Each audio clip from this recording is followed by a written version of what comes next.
With Matthew Cross looking at selected races from Riccarton as we record this just after midday on Friday. We've got markets out for races 3, 5, 6, 7 and 8. Matthew, firstly, conditions that are likely to present. A little bit hard to predict with the weather, I know. Well, it's probably going to be very similar to last week. We saw horses coming off the rail, especially in the middle part of the day and later on in the program.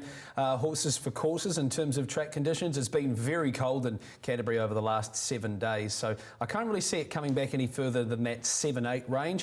With a light shower of rain, that may help some horses, but it's going to be one of those things where we're not going to please everyone. Some excellent racing, very good sprint race, excellent race for the 3-year-old fillies over 2,000 metres, and then the Coca-Cola Canterbury Gold Cup, which is the feature weight for age. But starting with race 3, this is how the market looks for the New Zealand Bloodstock South Island sale 29th of April, where we've got a favourite, Tony Two Chips, I beg your pardon, Durissimo, $3.60, Tony Two Chips in the market at $4.80, Smokehouse Bay at 5 with Lady Billy. How did you sort this race out? Well, Smokehouse Bay meets both Tequera and Durissimo better off than when they've met on recent occasions. 4.5 kilos swing on Durissimo. So, look, the $5 is probably backable with that claim. Lady Billy, Lisa Allpress rode this horse a couple of starts ago. 3 starts back it was behind Taxi Home on what was a good track at Riccarton. So she's probably the each-way bet in the race, Lady Billy, but I think in terms of rating, Smokehouse Bay isn't too badly in there. Yeah, I thought Smokehouse Bay was a nice price at $5 actually. Nice each-way price given that Durissimo, as you mentioned, with that weight swing, was pretty good effort from Durissimo, but is shorter in the market than Smokehouse Bay. I didn't think that should have been the case. Anyway, race number 5, and this is how things stack up for the Norwood Farm Machinery. I don't know about that spelling, but there's anyway. no R in there. No. Anyway, Head and Galway, your best of the weekend with Reyes there. Look, he deserves 61 kilos. Fair, he's in the same grade. He won accordingly last week and he's an improver. Stepping up to 1,600 metres I think will be a massive factor for him as well. Reminds me of Des, sort of this time last year, on the way up, Winter Cup sort of horse. I'll make him the best of the weekend. I think he'll carry the 61 very well and send Lisa Allpress on her winning way. Yeah, I should say Head and Galway. We'll try and get that pronunciation right, but looks like a horse that is going to have a very successful autumn-winter. That is for sure, even though, as you mentioned, has to carry weight. Didn't mind Reyes, and maybe you want to take Reyes as a little bit of cover for Head and Galway. Okay, the next race on the program, and this is the 6th, and the market for the D. Reynolds Electrical Open Handicap Sprint now. We've got Signify, who was excellent last week, BB Hong with 3 kilos off, Johnny Jones with Zinjite Milky getting 2 kilos off. Disturbance, who was in super form since returning from Australia. The Kennedy Furlong team had Disturbance fly.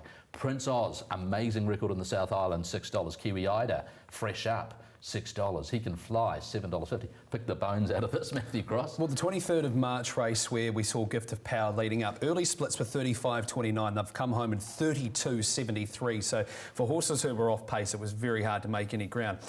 Johnny Jones meets a couple of horses better off at the weights, and Prince Oz, he's probably more of a spec. I don't want to give up on him on a couple of his recent runs. So split bets, Johnny Jones and Prince Oz. But Kiwi Ida has the blinkers off, and a horse I know you're pretty keen on. Yeah, I think that she has the potential to sit off them and show a really sharp turn of foot with no weight. She's getting a lot of weight off. Okay, some very well performed horses. Group 1 winner Signify. Disturbance, who's in rock solid form. Not with Disturbance. I know you've been very keen on Disturbance since he's been back. I just think that Johnny Jones meets him a little bit better off, and Johnny Jones, to be fair to the horse, he's been as brave as Disturbance in a couple of those runs. So just with that edge, maybe the track conditions might help Johnny Jones a wee bit. So yeah, I'm willing to take the risk on him.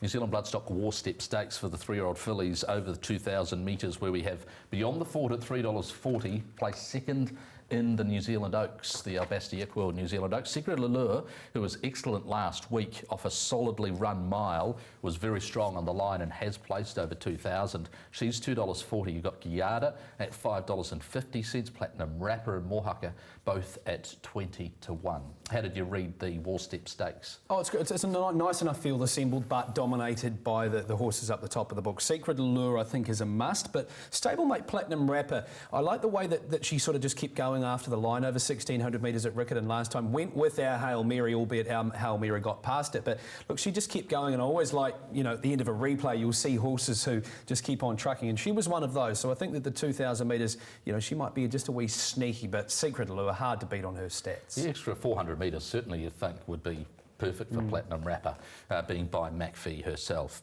Okay, the Coca-Cola Canterbury Gold Cup is the weight for age feature on the day. Authentic Paddy is $4, is the favourite, and you can understand why. He's so well performed at weight for age level, Group 1 winner. Gallant Boy is suited to weight for age racing. He's at 7. Who Dares Wins is trimmed up to $6.50, opened at 7. Gorbachev is well in commission with Residential, and Atlanta Peach, who couldn't have been more impressive, albeit in a far lower grade last week, Matthew. I'm going to go with Authentic Paddy here and anchor him in a Quinella. I just think that he's an on-speed sort of a horse. And then around him at weight for age level, you need Gallant Boy. You may need Tommy Tucker. You definitely need Who Dares Wins. And Bloodstream is a horse. I went back through his form and I tried to find a reason out of his 3 runs this time in to give him a push, because we know how good he is.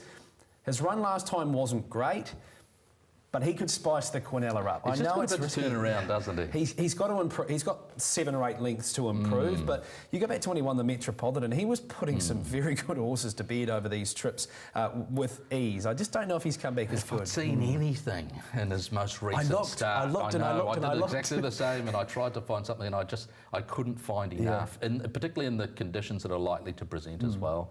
But yeah, good race, the Coca-Cola Canterbury Gold Cup, and an excellent 9-race card at Riccarton. Thanks to you, Matthew Cross. All the best with your bets if you're betting in the south this weekend.